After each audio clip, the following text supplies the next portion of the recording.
आज की कहानी एक किसान लड़के की है जिसे एक ऐसी लड़की से इश्क हो जाता है कि उसके साथ एक रात बिताने के लिए लोग अपना सब कुछ लुटाने को तैयार रहते हैं। जो भी उसकी संगत में एक रात बिताता है वो खुद को बेहद खुशकिस्मत समझता है। एक दिन वो किसान लड़का उस लड़की को अपने साथ घर ले आता है। इसके बाद दोनों मिलकर ऐसे ऐसे कांड करते हैं जिन्हें आप आज की इस कहानी में देखेंगे। इस कहानी में एंजल नाम की एक बेहद खूबसूरत लड़की है, लेकिन उसके साथ रात बिताने के लिए लोग लॉटरी के जरिए चुने जाते हैं। जिसका नंबर निकलता है वो खुद को बहुत खुशनसीब मानता है। यहाँ एंजल की झलक एक मजबूर और लाचार लड़की की तरह दिखती है जो अपने बचपन को याद करती है। उसे अपनी माँ नीना के साथ बिताए वो दिन याद आते हैं जब वो खुश थी, क्योंकि उसके पिता एलेक्स पहली बार उससे मिलने आने वाले थे। लेकिन जब एलेक्स आता है तो वह अपनी बेटी से ढंग से बात नहीं करता और उसे कमरे से बाहर जाने को कहता है। फिर वो नीना से कहता है, तुम मेरे घर में सिर्फ रहती हो, लेकिन मैंने तुमसे शादी नहीं की और नहीं करूंगा, मैंने कहा था। इसके बाद नीना अपनी बेटी को लेकर घर छोड़ देती है और गुजारा करने के लिए अपने सारे गहने बेचने के इरादे से जॉन नाम के एक जौहरी के पास जाती है। लेकिन जॉन उसे बताता है कि ये गहने नकली हैं और इनकी कोई कीमत नहीं है। फिर वो कहता है, तुम खुद बहुत कीमती हो, अगर तुम मेरे लिए काम करोगी तो तुम्हें पैसे भी मिलेंगे और रहने की जगह भी। नीना अपनी मजबूरी के चलते उसकी बात मान लेती है। इसके बाद जॉन नीना का फायदा उठाकर उसे अपने काम में लगा देता है ताकि वे दोनों पैसे कमा सकें। लेकिन कुछ ही दिनों में नीना को एक गंभीर बीमारी हो जाती है और जल्द ही उसकी मौत हो जाती है। अपनी माँ को इस हालत में मरते देख एंजल बेहद टूट जाती है, लेकिन उसकी खुद की स्थिति भी लाचार और बेसहारा थी। माइकल नाम का एक किसान है जो अपने खेतों का सारा काम अकेले करता है। वो समझदार और धार्मिक स्वभाव का है और रोज चर्च जाकर प्रार्थना करता है। आज वो गॉड से अपने लिए एक सच्चा साथी मांगता है जो उससे सच्चा प्यार करे और हमेशा उसका साथ दे। उसी शाम जब माइकल अपना सामान बेचने के लिए शहर जाता है तो उसकी नज़र एंजल पर पड़ती है जो घूमने निकली थी। पहली ही नज़र में एंजल उसे बहुत अच्छी लगती है। माइकल अपने दोस्त से एंजल के बारे में पूछता है तो वो बताता है कि एंजल इस शहर के एक पैलेस में रहती है और यहाँ की सबसे खूबसूरत और चर्चित लड़की है जिसके साथ एक रात बिताने के लिए लोगों की लंबी कतार लगी रहती है। ये सुनकर माइकल थोड़ा हैरान होता है, लेकिन सोचता है कि चाहे उसका अतीत जो भी हो वह उससे एक बार जरूर मिलेगा। थोड़ी देर बाद एंजल फिर से अपने काम के लिए तैयार होती है और इस बार माइकल उससे मिलने आता है। एंजल उससे पूछती है, मैं तुम्हें कैसे खुश कर सकती हूँ? माइकल जवाब देता है, मैं यहाँ सिर्फ तुमसे बात करने आया हूँ। मैं दूसरों की तरह नहीं हूँ, मैं एक किसान हूँ और अपने फार्म पर काम करता हूँ। इसके बाद वह एंजल को शादी का प्रस्ताव देता है। एंजल ये सुनकर हंस पड़ती है और कहती है, ये इस हफ्ते का 5वां प्रपोजल है। मेरे पास ऐसे कई लोग आते हैं जो मीठी बातें करते हैं। माइकल का समय समाप्त हो जाता है और एंजल उसे कमरे से बाहर कर देती है। लेकिन अगले दिन माइकल दुगुने पैसे देकर फिर एंजल से मिलने आता है। वो एंजल से कहता है, मुझे पहली नज़र में ही तुमसे प्यार हो गया था और मैं चाहता हूँ कि तुम मेरे साथ चलो, हम शादी करके हमेशा साथ रहेंगे। एंजल उसकी बातों को गंभीरता से नहीं लेती और कहती है, तुम अपना पैसा और समय दोनों बर्बाद कर रहे हो। यहाँ आओ, अपना काम खत्म करो और चले जाओ। मैं कभी भी हमेशा के लिए तुम्हारी नहीं हो सकती। इतने में माइकल का समय खत्म हो जाता है। माइकल का दोस्त उसे समझाने की कोशिश करता है कि एंजल उसके लिए सही नहीं है, लेकिन माइकल कहता है, मैं एक बार और कोशिश करना चाहता हूँ। शाम होते ही वो फिर से एंजल से मिलने पहुंचता है। इस बार वो एंजल को समझाने की कोशिश करता है और कहता है, मुझे समझ नहीं आता कि तुम इस नरक जैसी जिंदगी में क्यों रहना चाहती हो। क्या तुम्हें मेरे लिए कुछ भी महसूस नहीं होता? क्या तुम्हारे दिल में कोई भावनाएं नहीं हैं? फिर माइकल उसे प्यार से किस करता है और कहता है, क्या अब भी तुम्हें मेरा प्यार महसूस नहीं हो रहा? एंजल जवाब देती है, मैं तुमसे प्यार नहीं करती और नहीं शादी करना चाहती हूँ। तुम बस एक मामूली किसान हो और कुछ नहीं। ये सुनकर माइकल को बुरा लगता है और वह चुपचाप वहां से चला जाता है। अब कहानी एंजल के बचपन में चली जाती है। जब उसकी माँ का निधन हो गया था तब जॉन नाम का वह जौहरी एंजल को एक दूसरे शहर ले गया था। वो उसे बेचने के इरादे से लाया था, लेकिन वहाँ काम करने वाली सैली नाम की एक लड़की जॉन से रिक्वेस्ट करती है कि इस लड़की को कहीं और ले जाओ, ये जगह उसके लिए सही नहीं है। लेकिन जॉन नहीं मानता और एंजल को बॉस के कमरे में ले जाता है। थोड़ी देर बाद वहाँ का बॉस ड्यूक आता है। जॉन कहता है, इस लड़की को ले लो और मुझे मेरा पैसा दे दो, पर ड्यूक के इशारे पर उसके आदमी जॉन को मार देते हैं। ये देखकर एंजल डर जाती है, लेकिन ड्यूक कहता है, अब से तुम मेरे लिए काम करोगी।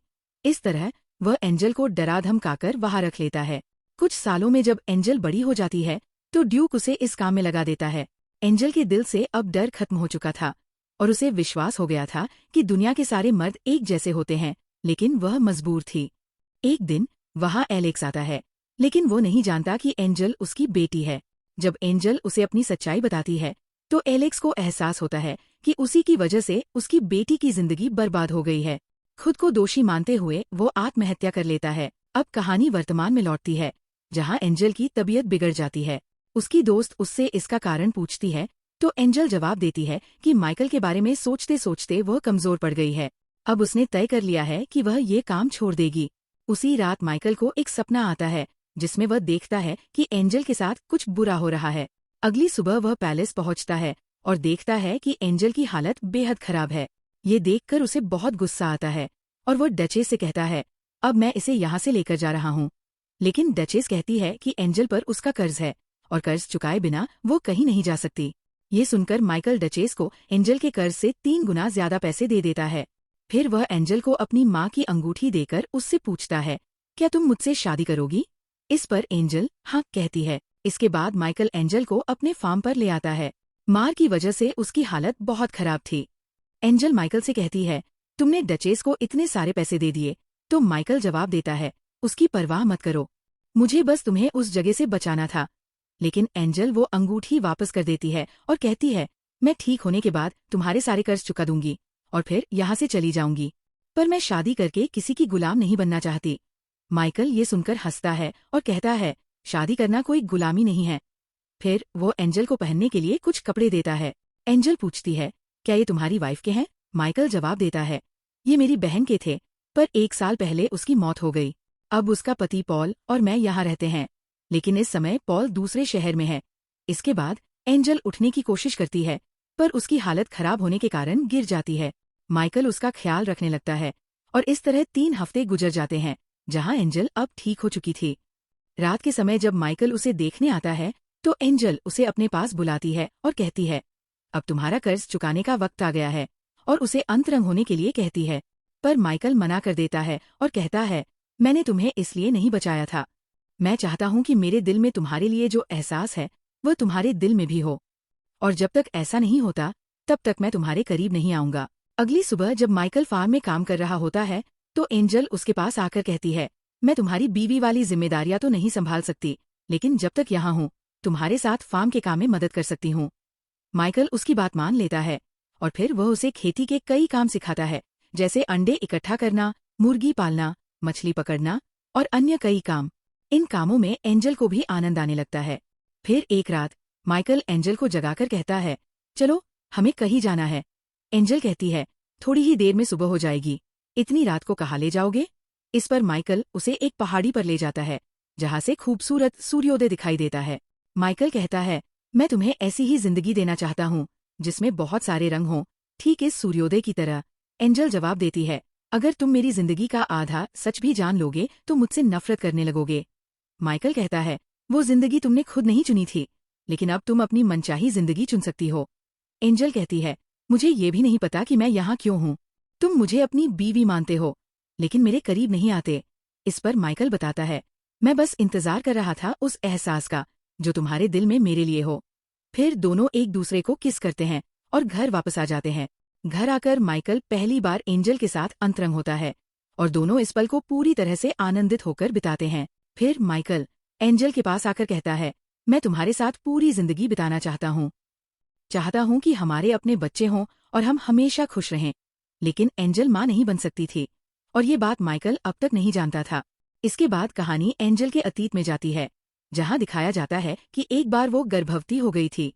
ड्यूक को ये बात पता चलने पर उसने एक डॉक्टर को बुलाया और एंजल को जबरदस्ती पकड़कर उसका गर्भपात करवा दिया ताकि वह कभी मां न बन सके। अब अगले दिन से एंजल फार्म के सारे कामों को बहुत अच्छी तरह से करने लगती है और उसने फिशिंग करना भी सीख लिया था, क्योंकि अब उसे माइकल के प्यार की गहराई समझ में आने लगी थी।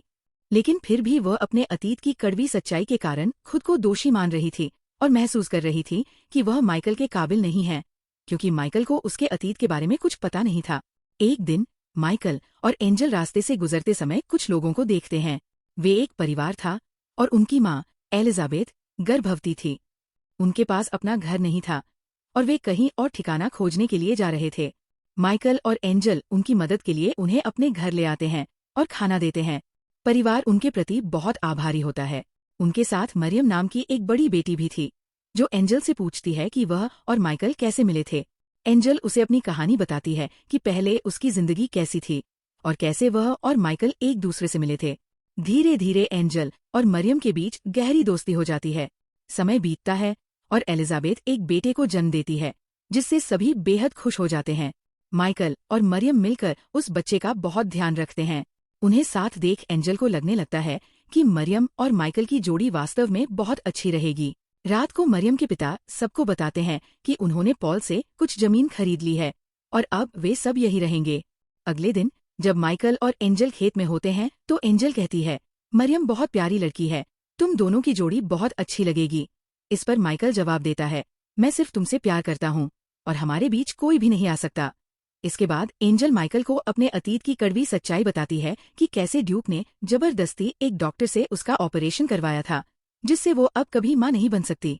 माइकल ये सुनकर उसे सांत्वना देते हुए कहता है, तुम जैसी भी हो, इससे कोई फर्क नहीं पड़ता। मैं तुमसे बहुत प्यार करता हूँ और ये कभी भी नहीं बदलेगा। हमें कभी उम्मीद नहीं छोड़नी चाहिए, कभी भी कुछ भी हो सकता है। हालांकि एंजल ने दिल से मान लिया था कि ऐसा कुछ नहीं होगा। उसे लगता है कि वह कभी मां नहीं बन पाएगी और न ही माइकल की एक अच्छी पत्नी बन सकेगी। इसके बाद दोनों को डिनर करते हुए दिखाया जाता है, जहां एंजल माइकल से कहती है, मुझे उस जगह ले चलो जहां हमने सनराइज देखा था। फिर दोनों वहां जाकर सुंदर सनसेट का नजारा देखते हैं और इस पल को खास बनाने के लिए वे वहीं पर एक दूसरे के करीब आ जाते हैं। अगली सुबह एंजल मरियम के लिए एक पत्र लिखती है और उसमें माइकल की अंगूठी रख देती है। सबके जागने से पहले ही वह एक आदमी के साथ शहर के लिए निकल जाती है। जब मरियम को वह पत्र मिलता है, उसमें लिखा होता है कि तुम और माइकल एक खूबसूरत जोड़ी हो सकते हो और तुम दोनों हमेशा खुश रहोगे। मरियम वो पत्र माइकल को दिखाती है और कहती है, तुम्हें जाकर उसे रोकना चाहिए। लेकिन माइकल जवाब देता है, मैंने उसके लिए सब कुछ किया है और उसे अपने प्यार का एहसास भी दिलाया है। अब यह उसकी जिंदगी है और वापस आने का फैसला भी उसी को करना होगा। 3 साल बाद का समय दिखाया जाता है, जहां पॉल एक दूसरे शहर में होता है। अचानक उसकी नजर एंजल पर पड़ती है और वह उसका पीछा करते हुए एक बड़े स्कूल तक पहुंचता है। अंदर जाकर इंक्वायरी करने पर वो एंजल से मिल जाता है। पॉल उससे पूछता है, ये सब क्या है और तुम यहाँ क्या कर रही हो? एंजल बताती है कि ये एक स्कूल है जहाँ उसकी तरह वे लड़कियां आती है जो नई शुरुआत करना चाहती है और उन्हें यहाँ शिक्षा दी जाती है। ये सुनकर पॉल को बहुत अच्छा लगता है। फिर वह माइकल और मरियम के बारे में पूछती है। पॉल बताता है कि अब मरियम उसकी पत्नी है और जल्द ही वह माँ बनने वाली है। एंजल के इस विचार के विपरीत कि शायद माइकल और मरियम एक हो गए होंगे। पॉल बताता है कि माइकल ने हमेशा मरियम को अपनी बहन की तरह माना और अब भी एंजल का इंतजार कर रहा है। उसने कभी उससे अपना प्यार कम नहीं किया। ये सुनकर एंजल को गहरा दुख होता है, क्योंकि उसने सोचा था कि माइकल अपनी जिंदगी एक नेक लड़की के साथ बिता रहा होगा। इसके बाद पॉल उसे वापस लौटने का सुझाव देता है और कहता है, मैं शाम 4 बजे यहाँ से रवाना होऊंगा। अगर तुम चाहो तो मेरे साथ वापस चल सकती हो। दूसरी तरफ माइकल अपने खेतों में काम कर रहा होता है जब उसकी नजर एंजल पर पड़ती है, जो वापस लौट आई है। एंजल उसके पास आती है और अपना असली नाम बताती है। मेरा नाम सारा है, जो मैंने आज तक किसी को नहीं बताया। मैं सिर्फ ये कहना चाहती हूँ कि मैं तुमसे बहुत प्यार करती हूँ और जो कुछ भी मैंने तुम्हारे साथ किया उसके लिए मुझे माफ कर दो। मेरी वजह से तुम्हें बहुत तकलीफ हुई है। माइकल जवाब देता है, इन्हीं तकलीफों की वजह से हमें ये खूबसूरत पल मिला है और अब हम एक साथ हैं। फिर वह अपनी माँ की रिंग, जिसे उसने अब तक संभाल कर रखा था, एंजल को दे देता है और अपनी जिंदगी में उसे वेलकम करता है। इसके बाद दोनों बहुत खुश होते हैं और एक दूसरे को किस करते हैं। इसके बाद हमें कुछ सालों बाद का दृश्य दिखाया जाता है, जहां माइकल फिशिंग कर रहा होता है। तभी एंजल वहां आती है और हम देखते हैं कि वह प्रेग्नेंट है और उनके पास एक छोटा सा बेटा भी है।